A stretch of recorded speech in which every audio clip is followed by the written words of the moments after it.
Here is an update on my bathroom remodel in the basement.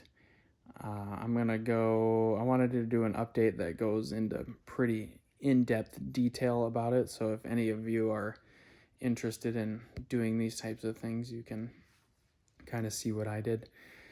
So anyway, let's start with the outside. Still working on painting. Did the trim work around the door, brand new door, craftsman style.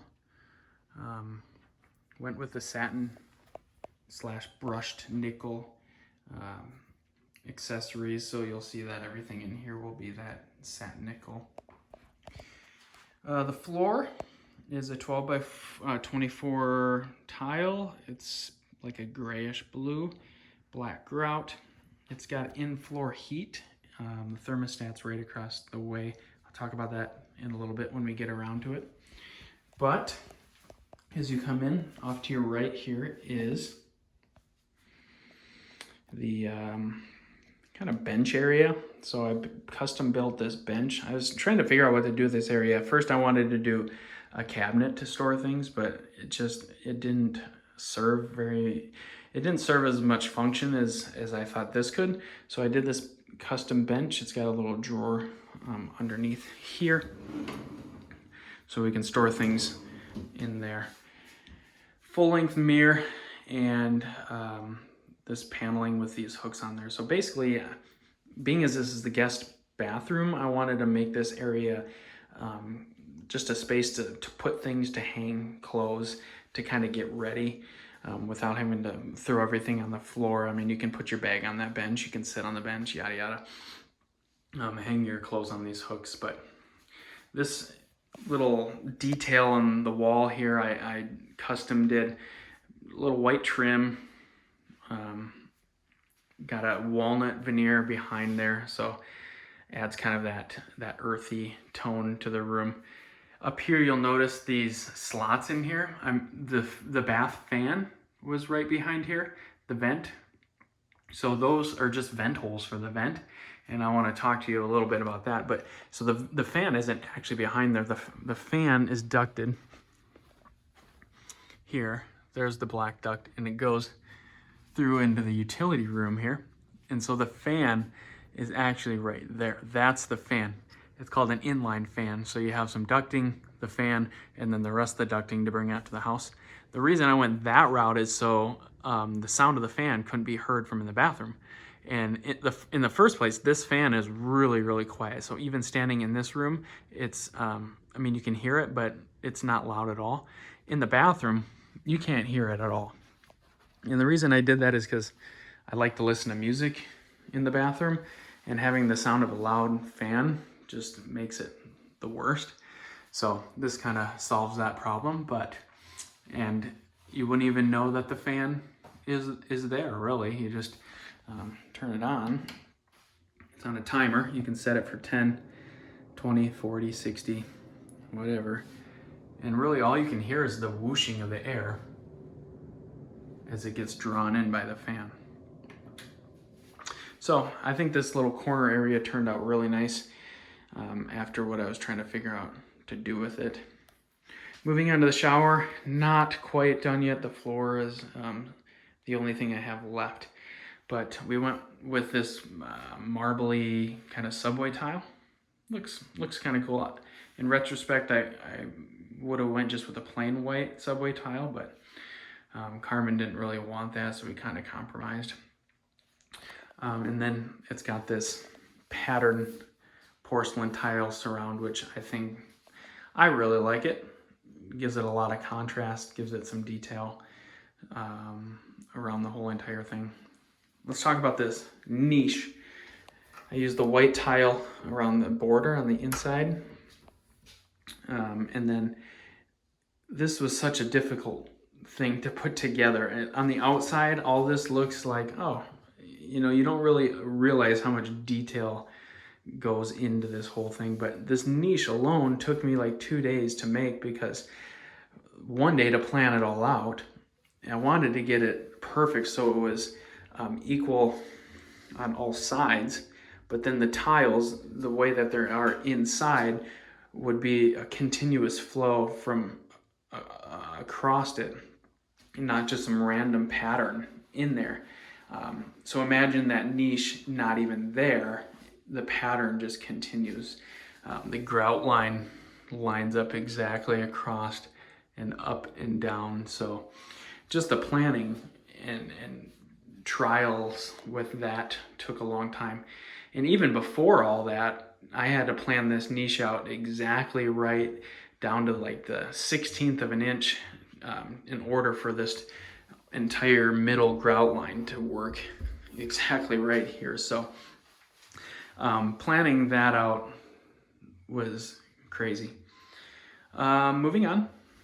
This is a digital shower control. It's called U by Moen. So you turn the shower on digitally. What's really cool about this, a few things, is you set the temperature of the water. If you've ever gone in the shower, you're fidgeting with the handle, checking the water, turning it up, turning it on. You can just never get it just right. But this, you can set the exact temperature of the water, which is freaking sweet. And we also have 2 shower heads. We have a rain shower head and just a regular shower head. So you can have one going at a time, both of them going on at a time. So that's really nice. All of that can be preset. You just push like this number 1 right here, and it will turn the shower on the exact way that you had programmed it. Another cool thing is you can turn it off with your voice. So if I say, Alexa, turn off the shower. So I can tell Alexa to turn it off, and she didn't turn it off. Alexa, turn off the shower. There we go. So she turned it off. You can obviously turn it on. How practical that really is, I don't know, but I mean, you can do it. So, all right, moving on. Here is a towel hook. It matches all the other ones, that brushed nickel, kind of minimal, like design, modern minimal design to it. This is a light switch just for the shower lights. So when you're not obviously taking a shower, you just have those on. When you're taking a shower, you can turn the extra lights on.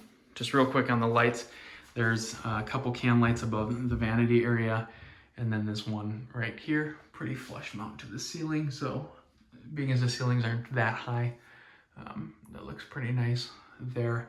And then, I mean, the lights in here are in the soffit, which I needed to build because there's venting and ductwork or plumbing behind there. But I think it turned out really nice, and it kind of gives the whole vanity and toilet area its own little space. So put a couple lights up there, and that worked out really nice. So going on, here is the in-floor heating controls. It's on a schedule. So again, the reason I wanted to do that is because it's on the basement, and the floor is always cold, and especially in tile. So, I mean, your feet are nice and toasty, which is really cool. And then also the heat source in here is not great. So it provides all or most of the heating for this room, because the heat rises, and this vent, the way it's mounted, just blows air across the ceiling, and that kind of sucks. So anyway, it kind of hits 2 birds with 1 stone on the floor tile. Here's the vanity. I custom built this entire thing. I just went on Wayfair and found one I like and replicated it. Wanted that shelf underneath there to put toilet paper and towels, being as the space in here for cabinets wasn't great. That way we can have things visible for guests. The hardware and drawers are all soft close. They're inset so that they're flush to the frame, and there's no face frame. The drawers are a slow close. Dad. Oh, what? Can you come help me watch my show? In a second, I'm making a video. Why? Because I want to make a video about the bathroom. Okay. Okay. I'll be up in a sec. Why?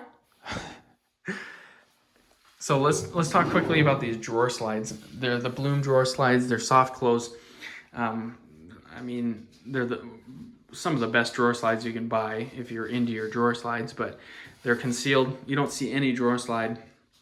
The action on them is really nice, and they just close so gently, like butter. And the drawer here is exactly the same. Just really nice action on that. Just another one of those things that just adds to the little details. Here's the countertop. It's not, I went with a somewhat cheaper one. I could have gone marble and all expensive, but I already spent enough money on other fancy things, so I had to compromise on this a little bit. The faucet here kind of matches that modern minimal look to it. This mirror, 36 by 30 mirror. What I did was just bought the mirror panel, and I didn't want just a plain old mirror up there. I wanted some type of border. So I trimmed it out with this black trim, and that black trim is actually the same trim as here. It's actually meant for a tile situation, but I found that it fit just perfectly over the mirror, and I just spray painted and mitered the corners, and you know, it just kind of makes the mirror stand out a little bit, which is kind of cool. Toilet is the same toilet that was here. I just replaced all the insides, so that's perfectly working now. I built these shelves. They're floating. You don't see any of the hardware. Pretty sturdy too. I'll pull this off here. So they just mount to the ceiling here, and then you just slide them over those bars, and then there's no gap or anything. So yeah, a little dusty up there, but they just sit flush to the wall, and so that's a nice little feature. Those are the same walnut veneer that I used on the paneling. I just veneered over an MDF and built those shelves. I put an Alexa on here. I had planned this out, so I initially had put the outlet right there, knowing that the shelf was going to be right there.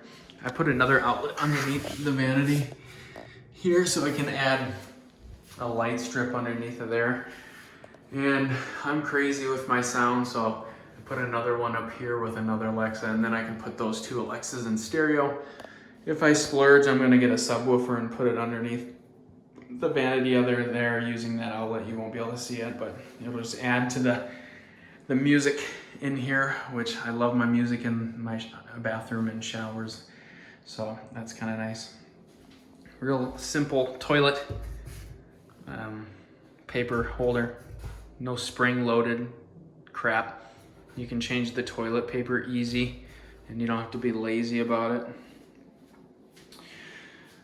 So that is basically the entire bathroom. I may mention that it's probably 3 or 4 times bigger than it used to be. It used to be a drop ceiling, took that out, rewired, replumbed everything so then we could put an actual ceiling up. This shower space wasn't even here. So this used to be the wall, and I busted this open and pushed that out and built the shower.